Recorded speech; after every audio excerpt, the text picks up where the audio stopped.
When that trailer came out for Independence Day, everybody was sitting in the theater, kind of in the springtime, because the summer movies were coming up. And you see a shot of the White House, and then you saw it blow up, and everybody went crazy. And Roland just knows what audiences love to see. Your jaw drops. And not only that, but you know, he may be from Germany, but he has this point of view about America. He grew up just loving America. And it's movies. That's where he learned about America. And he has the greatest stories. And like I said, he knows what audiences want.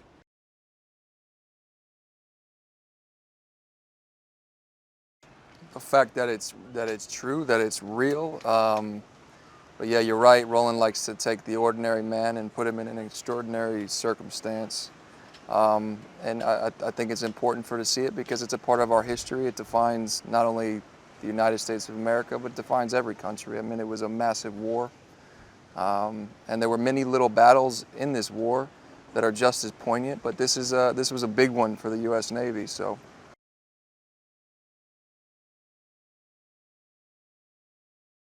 I think it's not even just, speaking as a Britishman, I don't think it's just an American, it's just targeted to the American audience. I think, ignorant are those that forget the past. And I think, global history is all of our past. And, as we sit here in 2019 with all this divisive rhetoric from our politicians on these shores and on my shores, it's important that we remember the past. I approach this, and represent. I approach this as a pacifist, as a peaceful man, someone who considers themselves a global child of the world. Yeah, I've got a British passport and a London accent, but, I feel the American soldiers, just like the Japanese soldiers, are as much my brothers. And we need to learn from the past and the history. We need to see why we have this luxury of privilege of relative peace that we live in, that means that we can argue with each other so much about politics and such, and be grateful for the sacrifices and bravery of the men that came before us.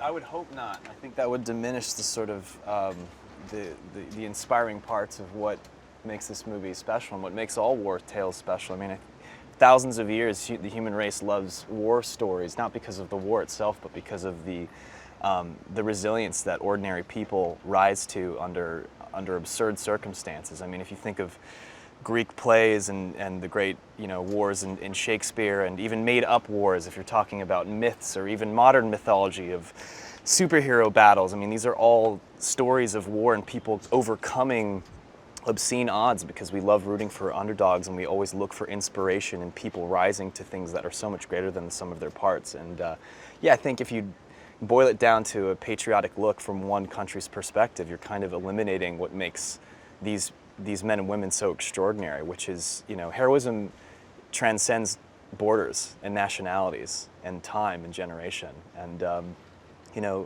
heroism doesn't necessarily show itself for people in uniform. It's people at home that are showing grace and strength, and they're people who are, young men that are scared, that decide that they have something in themselves to do something better, or people in offices that have to make very difficult decisions. And these are all brilliant, ordinary people that are really trying to do best by the people they love and the things they care about. And so there's absolutely no specific country that pertains to. That's every person in the world so.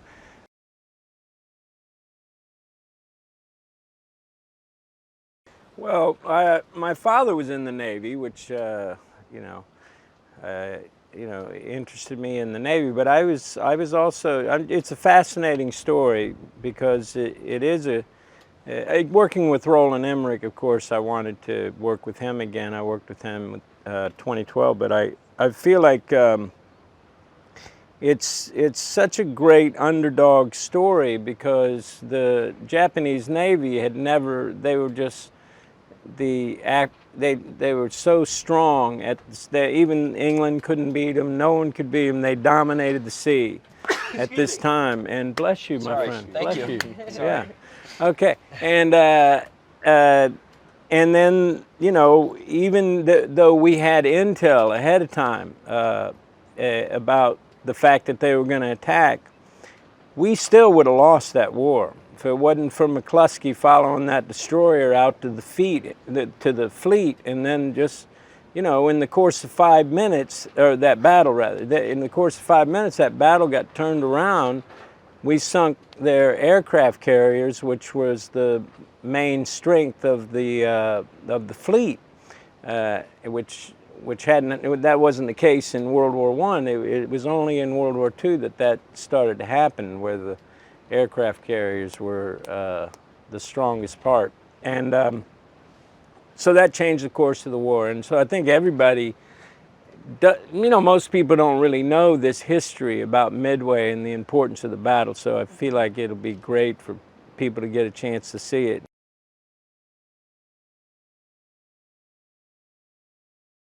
Yeah. I think 100%. I think what's kind of beautiful about the power of art is that we can, you know, we can kind of penetrate the hearts and minds and consciousness of the people in a way that these politicians in their dry suits with their party rhetoric is just, you know, they just can't get through to the people, you know. And you know, what's beautiful about this is the kind of duality of the piece, in the sense that, you know, yes, it's Roland Emmerich, so we have all of that epic expanse and adventure and scale. You know, it's real Hollywood blockbuster stuff. But at the same time, it's, you know, Wes and Roland were so preoccupied with being historically accurate. You know, I'm reading accounts, and I'm seeing lines that we have in the script verbatim. You know, from these accounts. So it's a special thing. I kind of like the idea that you know, in history classes they could show this. I think I would have concentrated a lot more in history classes. They'd have shown a movie like Midway. So, you know, I think that's a beautiful thing, to blend the kind of epic fantasy and, you know, historical reality.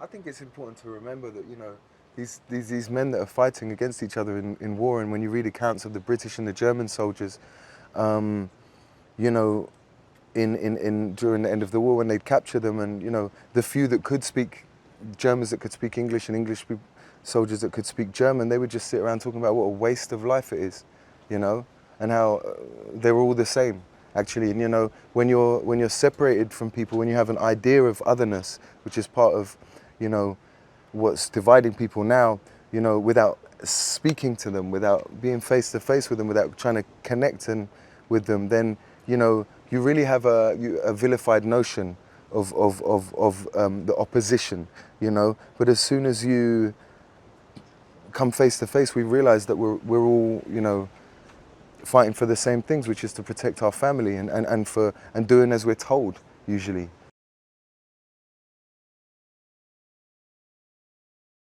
I think for war movies, but particularly this one, there's not a clear antagonist. It's not the Japanese versus the Americans. The real antagonist is war itself, and what that does to people who are really in the inner circuits of making those decisions of what outcomes can happen for their country. And yeah, I was speaking with Keean yesterday. I'm glad Ed said the same thing. But some of the most moving parts to me, maybe as an American, was seeing this sort of almost deliriously inspiring valor of these men on these ships that had such a code of honor. That's something that I don't think I could ever possibly bring myself to do myself, and it was really, really inspiring. So yeah, just showing how brilliant, you know, both sides were. It isn't, you know, there's an awful bit of luck and a lot of chaos that dictates the outcomes of war, but, you know, when push comes to shove, the people who are in charge are really, like you said, it's a chess match. You have these, you know, Yamamoto is this brilliant military mind, as is, you know, folks like Nimitz and Leighton, people who are doing their best to serve the people they love. And in that regard, there really is no sort of other and versus in this film, at least. Again, the real bad guy is just war itself.